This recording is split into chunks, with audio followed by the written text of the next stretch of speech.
Peanut butter with taste of bread. Try natin itong brand na to kasi hindi ko pa ito natitikman. Ang name niya ay Bonemama.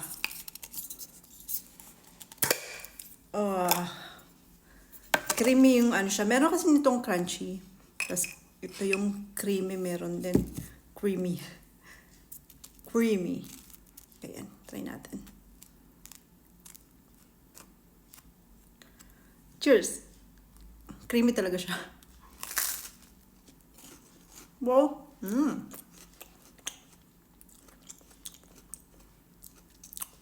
Hindi masyadong matamis. Pero ang sarap!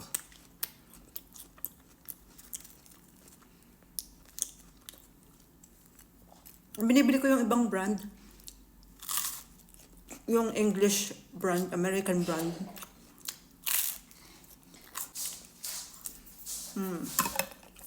Sobrang creamy. Tingnan nyo yung texture. Sarap.